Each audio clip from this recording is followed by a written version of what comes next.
બાયું જ ન ભળે. અને બાયુને મા બાપ ગમે છે, સાસુ સસરા જ નથી ગમતા. નોખા થાય ઈ સાસુ સસરા જ હોય છે, મા બાપ ક્યારેય નોખા થતા જ નથી. ત્યારે પ્રભાતભાઈ મને વાત કરી કે તમારું સન્માન કરવાનું સંયુક્ત કુટુંબ.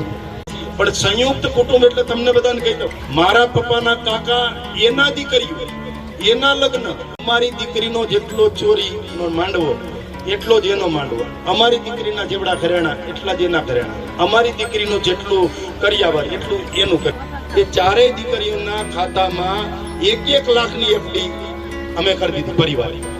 હવે કુટુંબના નાના ભાઈને કોઈ દી છાનો છાટો પીવડાવો ન હોય અને કે નાનો ભાઈ મારું માનતો નથી, એટલે ભાઈ ક્યાંથી માને? કારણ એક જ છે, જતું કરવું અને નમી જવું. કુટુંબનું સન્માન કર્યું એટલે અમારી કોઈ મોટાઈ નથી, પણ સમાજને કંઈક મેસેજ આપવા માંગીએ છીએ. તમારું સંયુક્ત કુટુંબ ચાલતું હોય તો તમારે સમજી લેવાનું કે તમારા ઘરની સ્ત્રીઓ ક્યાંક ને ક્યાંક સહન કરે છે. તમારા ઘરની સ્ત્રીઓ સહન ન કરે તો તમારું સંયુક્ત કુટુંબ હાલે જ નહીં, ભાઈઓને ભળતું જ હોય.